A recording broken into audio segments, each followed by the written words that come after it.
Dashboard selalu saja mendapatkan rapot merah. Lemes, mau menyerah. Ini belum apa-apa. Perjuangan yang sesungguhnya untuk konten kreator adalah saat dia sudah berhasil monetisasi.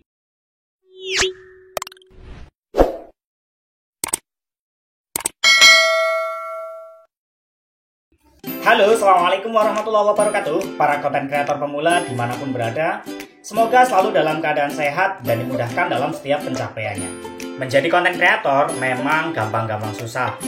Perlu banyak hal yang harus dipersiapkan, salah satunya adalah mental. Tentunya, mental kita itu akan stabil manakala orang-orang di sekeliling kita, terutama orang-orang yang terdekat dengan kita itu mendukung sepenuhnya apa yang kita lakukan, yaitu sebagai konten kreator. Teman-teman semua, ketika kita sudah memasuki dunia konten kreator, kita dituntut untuk selalu kreatif, menumbuhkan ide-ide cemerlang untuk bisa menghasilkan produk yang berkualitas.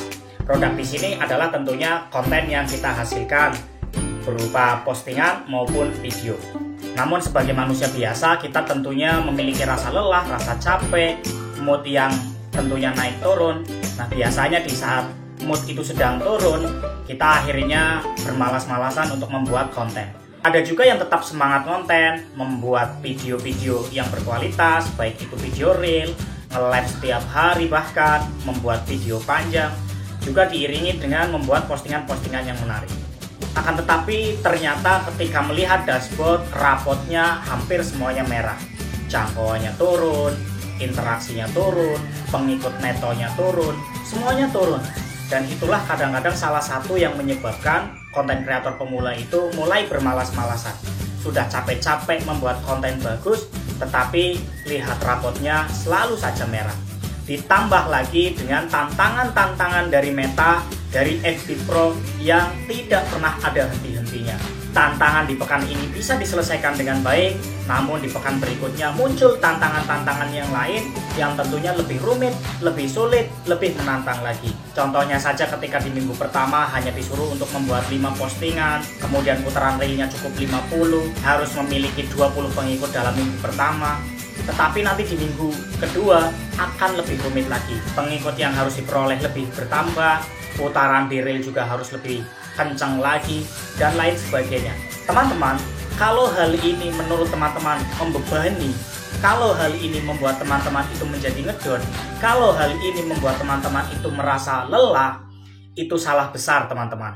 Karena sebenarnya perjuangan yang sesungguhnya sebagai konten kreator adalah di saat teman-teman semuanya itu sudah monetisasi. Di sisi lain, tantangan-tantangan juga sudah bisa diselesaikan dengan baik. Muncul permasalahan-permasalahan lain, diantaranya adalah pelanggaran-pelanggaran yang tidak langsung diberitahu oleh Meta. Contohnya saja ketika saya misalnya menggunakan sound ataupun musik yang viral pada saat ini. Ketika saya ngupload video itu baik-baik saja, tidak ada masalah. Namun beberapa bulan, video yang sudah saya upload dengan menggunakan sound atau musik tadi disenyapkan. Dan ini sangat-sangat menyebalkan tentunya. Bahkan kadang-kadang akun kita sebenarnya tidak memiliki masalah. Akun kita itu selalu memposting video-video original kita, tidak pernah menggunakan sound ataupun musik yang viral. Namun ada saja pelanggaran yang muncul. Salah satunya adalah user tidak memenuhi syarat. Entah apa masalahnya, itu pun tidak dijelaskan secara detail. Sebab memang FB Pro ini baru tercipta sekitar 2 atau 3 tahun yang lalu. Tentunya aturan-aturan Meta ini masih terus diperlakukan pengembangan-pengembangan yang lebih baik lagi. Meskipun halangan dan rintangan yang sudah kita lewati yang menurut kita itu sudah terlalu menyiksa diri kita, tetapi teman-teman, seperti yang sudah saya sebutkan tadi, bahwa sebenarnya perjuangan konten kreator pemula yang sesungguhnya adalah ketika seorang konten kreator itu sudah monetisasi. Kenapa demikian? Teman-teman, kalau saja kita mendapatkan tantangan mingguan sudah ngedon, kalau saja kita mendapatkan rapot merah sudah ngedon, lalu bagaimana kalau kita sudah monetisasi, kita disuruh untuk terus berkreasi, membuat postingan-postingan yang bagus, membuat video-video yang menarik agar diminati oleh banyak penonton, sehingga ketika kita nanti melihat dolar kita itu akan selalu naik. Kalau hanya sebatas mendapatkan tantangan mingguan kemudian anjlok semangatnya, mendapatkan rapot merah, anjlok semangatnya. Bagaimana nanti kalau kita sudah melihat rapot dolar kita yang selalu anjlok, bahkan kita melihat video-video kita tidak mendapatkan dolar apapun?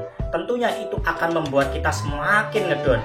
Untuk itu, mulailah dari sekarang belajar untuk membuat konten-konten yang menarik, sehingga nanti ketika sudah termonetisasi, kita sudah terbiasa membuat video-video yang menarik. Bukan hanya video real, tetapi juga video-video panjang. Karena masalah yang terbesar untuk konten kreator pemula adalah membuat video panjang. Alasannya yang macam-macam, katanya susah, belum bisa ngomong, dan lain sebagainya. Mumpung belum monetisasi, cobalah untuk belajar membuat konten yang menarik, terutama video-video panjang. Karena dengan video panjang, tanpa harus FYP pun, dolarnya tentunya lebih besar daripada video-video real. Itu sudah nyata terbukti. Demikian penjelasan video kali ini, semoga membawa manfaat untuk kita semua. Mohon maaf apabila banyak kesalahan dan kekurangan. Kita ketemu lagi pada video selanjutnya. Assalamualaikum warahmatullahi wabarakatuh. Tetap konten, tetap